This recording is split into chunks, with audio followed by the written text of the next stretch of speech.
Morning YouTube. This video is about what I bring on every stump grinding job. This may help the guy just starting out, you know, maybe with or without a smaller machine. This list I have here came about from when I first started and I had to load and unload our van, which was a lot of extra work. I'm so glad that I don't have to do that anymore, but for the first couple of years I did that until we could buy this truck. And that's how this list was developed. I, spent some time recently online going over this with a few different people, and so I figured I'd make a video just explaining in detail what I still bring, and in some cases why, and hopefully it's helpful to somebody. So let me grab the list and the phone, and I will just try to go around and hit everything one at a time, not miss anything, do it as quick as I can to make it a short-ish, not long video, but still be thorough. Okay, and so spare new teeth, nuts, and collars.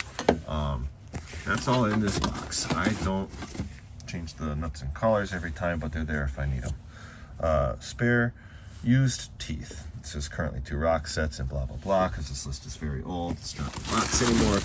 Those are in here. I have sharp teeth that are tore up on one side or have very little life left, probably not sharpenable again, so I don't mind killing them on something with cement or rebar or something else problematic, known rocks, anything. Spare pockets, 1/2-inch Allen, anti-seize bolts. Right, those are all in this box right here. Stumpy top tools, right? Little breaker bar, SAE Allens, a 15/16 wrench, a 1-inch wrench. I don't honestly remember what those two are for. I think they're for hydraulic lines. A loose Allen, which is a 5/16 or an 8mm. That's required to tension the chain for one bolt, like hidden behind the sprocket on a Vermeer 252. 3/8 with a 3/8 torque wrench with a 5/8 socket and a 1/2-inch ratchet with a 5/8 socket are in this box for changing teeth. This to break them off, this to torque them on. I probably don't need to do that anymore, but I still do. 3/8 ratchet with extension and 9/16 socket and wood ramps is in that Stumpy top tools bag. I call it that because I used to leave it on the top of the stump grinder when I had to load and unload the van every time.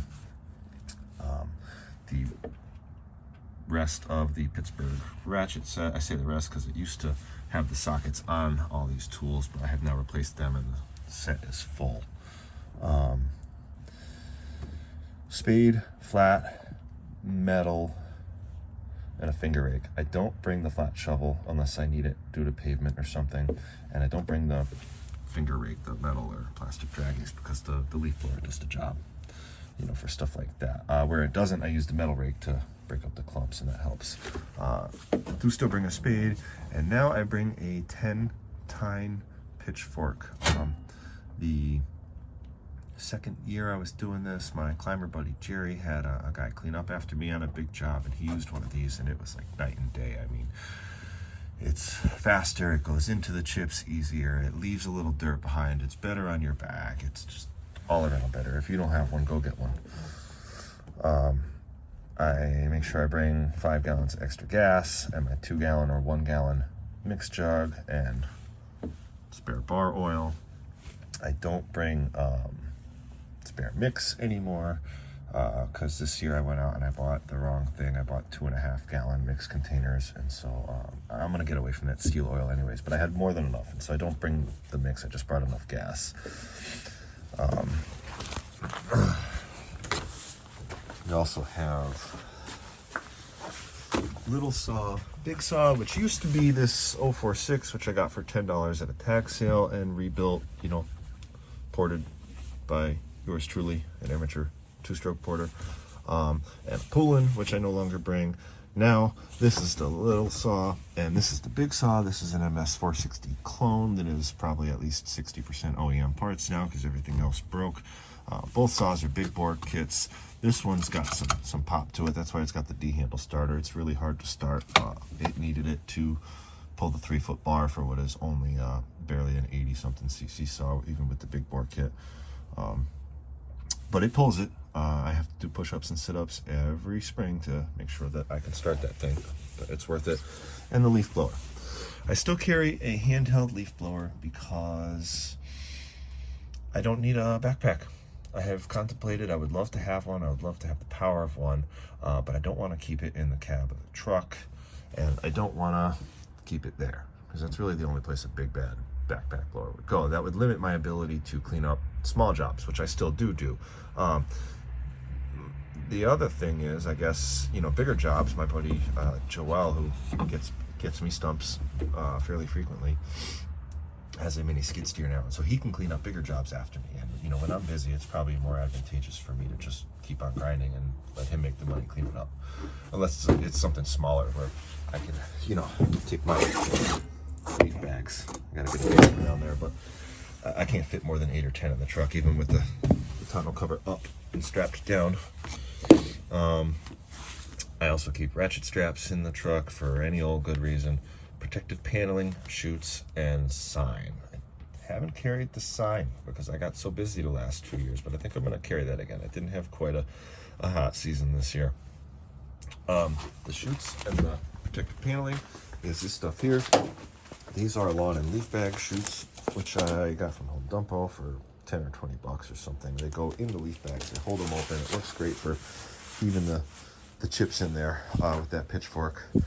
They don't work that good for leaves, in my opinion, but for chips, they're awesome. Small jobs, fill them halfway up so they're not too heavy, heat them in the truck, take them home. This is made out of the same material. This is plastic corrugate. This comes from where I work full-time. These were cut too narrow and they gave a bunch of them away. This was stained with some cleaning chemical called Slide, and we can't get it off. And so they said I could take it home. And those, along with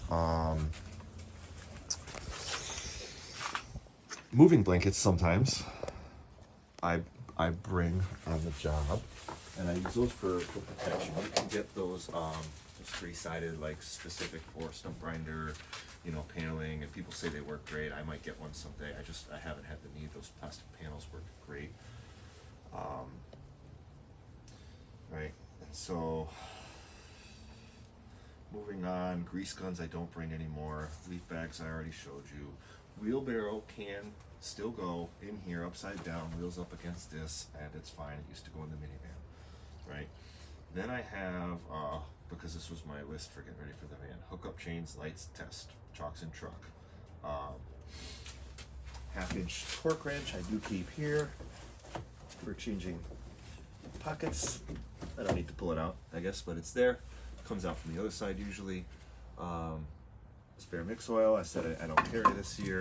I do have a piece of rebar here and a breaker pole. The rebar is to go through the wheel and the machine to lock it still, and the breaker bar is to pole is to put on the breaker bar to break the pockets loose if I need to change one on the job.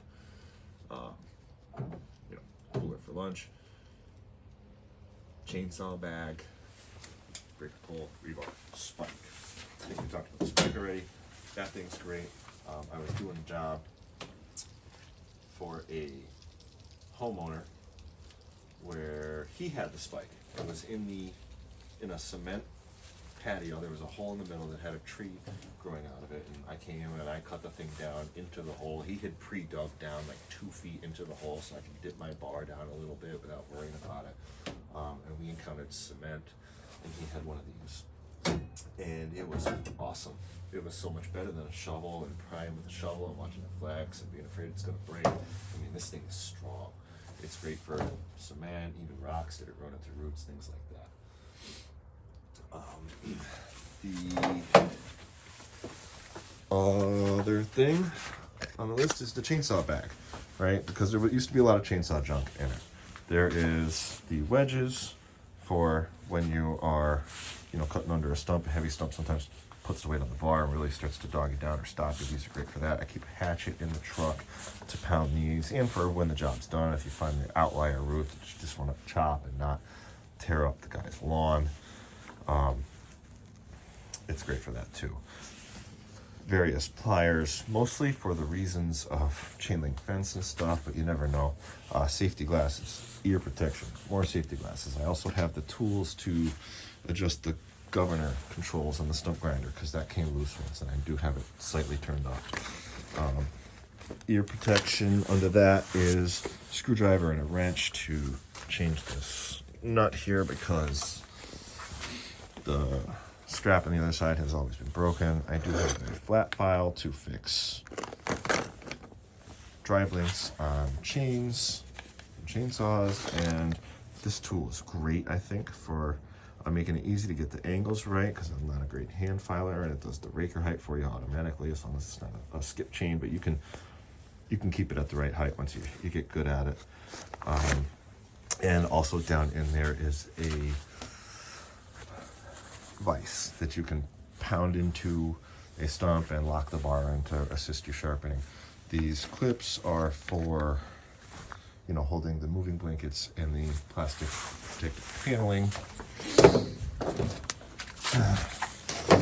And I think that's it for the bag. There is also in there's a whole spare recoil cover, so I can just take the 4 bolts out of either one of them saws and put a whole recoil on there. So I can just take these 4 bolts out and just change it. Don't have to re-rope or rehandle or nothing, and just on and off, nice and easy. I also do have rope and an extra handle and a little kit of like steel stuff, Torx bolts, starter pawls for the recoil cover. I used to break that a lot on this big saw. Spare bar nuts, spare little plastic pieces, all for the saws in that bag. You can get them for like 20 or 30 bucks on eBay. It's not steel stuff, but I mean, in a pinch, who cares? It'll work for the day, hopefully. And I think that covers everything. If you notice, there's some numbers on the side here. They don't really mean much anymore. That was when I was going to remake this list in order of what I used to load the van and laminate it and put checky boxes so I made sure I didn't miss nothing. But obviously, I ended up never needing to do that. And as things typically go, I got so good I didn't need the list anymore after a little while, but I had it. So I don't know if I mentioned these. They're just for hopping curbs, just more of, I have ones that have like the slant on the edge. You don't need to do that, but just to get the machine to take the outside wheels off for fences. But these are extras just for hopping curbs or any other thing like that. So that's what I bring these days on my stump grinding jobs. Usually don't need anything else other than maybe extra protection. I hope that helps somebody. Have a great day.